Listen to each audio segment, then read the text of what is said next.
ఇప్పుడున్న జనరేషన్కి మీరు ఎటువంటి సజెషన్స్ ఇస్తారు? పేరెంట్స్ చెప్తున్నారు అంటే మీరు వినాల్సిందే. సో వినాల్సిందే అంటే ఫర్ ఎగ్జాంపుల్ ఒక 10th క్లాస్ చదువుతున్న స్టూడెంట్ ఉంటాడు, మేబీ 15 years ఏజ్, 14-15 years ఉంటుంది.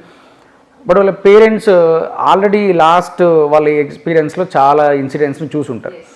ఇది చెయ్యొద్దు అని చెప్పినప్పుడు వాళ్ళ ఎక్స్పీరియన్స్ని వాళ్ళ ఏజ్ని ఒకసారి నువ్వు చూసుకొని, అంటే వాళ్ళ ఏజ్కైనా అట్లీస్ట్ ఒక రెస్పెక్ట్ ఇచ్చి, పేరెంట్స్ అని రెస్పెక్ట్ ఇచ్చి, ఓకే ఇది డాడీ చేయొద్దు అని చెప్తున్నారు కాబట్టి నేను చేయను, చేయకూడదు అని ఫస్ట్ వాళ్ళు చెప్పింది నువ్వు నమ్మాలి. ఎందుకంటే నీ ఫ్రెండ్స్లో కొంతమంది నేను చీటింగ్ చేసే వాళ్ళు ఉండొచ్చు, రిలేటివ్స్లో చీటింగ్ చేసే వాళ్ళు ఉండొచ్చు, అండ్ నైబర్స్లో కూడా చీటింగ్ చేసే వాళ్ళు ఉండొచ్చు. ఎంత బెస్ట్ ఫ్రెండ్ అయినా మేబీ చీట్ చేయొచ్చేమో చెప్పలేము, బట్ చీట్ చేసే పేరెంట్స్ ఉండరు.